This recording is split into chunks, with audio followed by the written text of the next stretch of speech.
بسم اللہ الرحمن الرحیم۔ 1947 میں جب ہم نے پاکستان حاصل کیا تو اس سے پہلے جو تاریخ چلی تھی تو ہمارے بزرگوں نے، ہماری ماؤں نے، ہماری بہنوں نے جو قربانیاں دی وہ اس لیے دی تھی کہ اس وقت نعرہ یہ لگایا گیا تھا کہ پاکستان کا مطلب کیا، لا الہ الا اللہ۔ تو سارے لوگوں نے یہ دیکھا کہ یہ ریاست کلمے کی بنیاد پہ بن رہی ہے تو تمام مسلمانوں نے اس کا ساتھ دیا، پاکستان بن گیا۔ اور پاکستان جب بن گیا تو تب سے لے کے آج تک ایک لمحے کے لیے بھی ہم یہ نہیں کر سکے کہ یہاں کلمے والا جو نظام ہے وہ نافذ کر سکیں۔ پاکستان بننے کے بعد ہی جو سیکولر طاقتیں تھیں وہ نہیں چاہتی تھی کہ پاکستان میں اسلام کا جو ہے نا وہ نظام قائم ہو، تو ان سیکولر لوگوں نے، کیونکہ وہ اکثریت میں تھے، وہ بڑے بڑے جاگیردار تھے، بڑے بڑے سرمایہ دار تھے، لیکن جو عام آدمی تھا وہ چاہتا تھا کہ پاکستان میں اسلام کا نفاذ ہو، اور عام آدمی بیچارے کی کوئی چلتی نہیں تھی۔ نتیجہ کیا نکلا کہ آج 75 سال گزرنے کے بعد ہم یہاں پہ کھڑے ہیں کہ پاکستان میں ہم نے سب نظام آزما کے دیکھ لیے ہیں، صرف ایک نظام بچا ہے اور وہ ہے اسلامی نظام، جس کو ہم نے آزما کے بھی نہیں دیکھا۔ متعدد بار پاکستان میں فوجی ڈکٹیٹرشپ قائم رہی تو فوج کے نظام کو بھی ہم نے دیکھا۔ پیپل پارٹی کی 3-4 دفعہ حکومت رہی، اس کے نظام کو بھی ہم نے دیکھا۔ مسلم لیگ کی حکومت بھی یہاں پہ رہی، اس کا نظام بھی ہم نے دیکھ لیا۔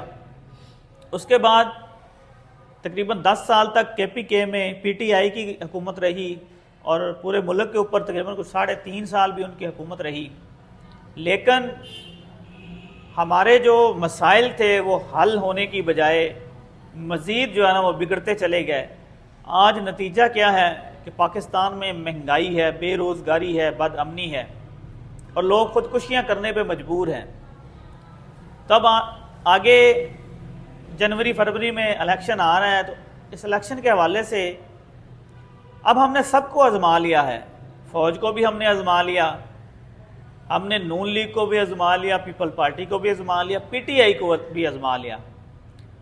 لیکن آپ اس پہ غور و فکر کریں، یہ میری بات جو میں آپ کو بتانے جا رہا ہوں کہ آپ غور و فکر ضرور کریں۔ آپ کی محبت چاہے جس لیڈر سے بھی ہے، اگر تو پاکستان کے انہوں نے مسائل حل کیے ہیں، آج پاکستان جو ہے نا مسائلستان نہیں بنا ہوا تو ٹھیک ہے، آپ اپنے اپنے لیڈروں کا ساتھ دیں، اپنی اپنی جماعتوں کا ساتھ دیں، لیکن اگر پاکستان میں آج مہنگائی ہے، بے روزگاری ہے، بد امنی ہے، تو اس کے ذمہ دار سابقہ حکومتیں ہیں جو پاکستان کے اوپر حکومتیں کر چکے ہیں۔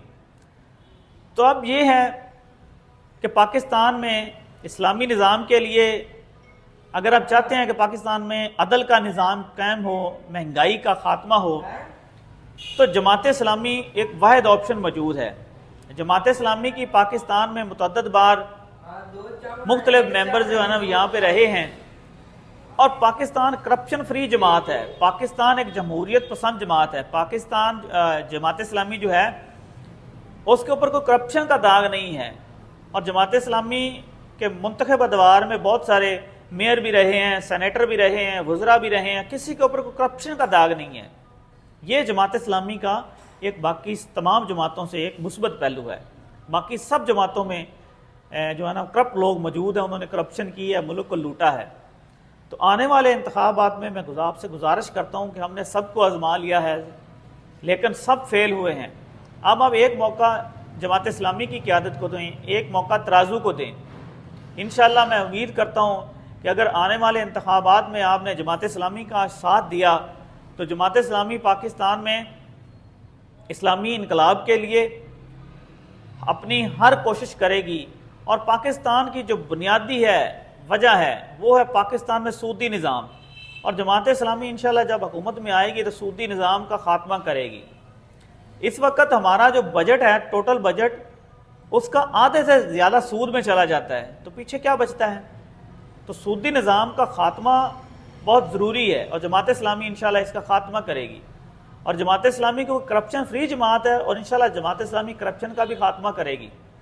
تو میں آپ سے گزارش کرتا ہوں کہ آپ آنے والے انتخابات میں جماعت اسلامی کی صادق اور امین قیادت کرپشن فری قیادت، جمہوریت پسند قیادت کا ساتھ دیں، تاکہ آپ کی آنے والی جو نسلیں ہیں ان کا مستقبل سنور سکے۔ اگر آپ چاہتے ہیں کہ پاکستان کے حالات بدلیں تو پھر جماعت اسلامی کا ساتھ دیں، اور اگر آپ چاہتے ہیں کہ پہلے کی طرح آپ ذلیل ہوں، خوار ہوں، تو پھر جو ہے نا وہ جس طرح آپ کی محبتیں ہیں پہلے بھی چلتی آئی ہیں تو آپ ان کو ووٹ دیں۔ شکریہ۔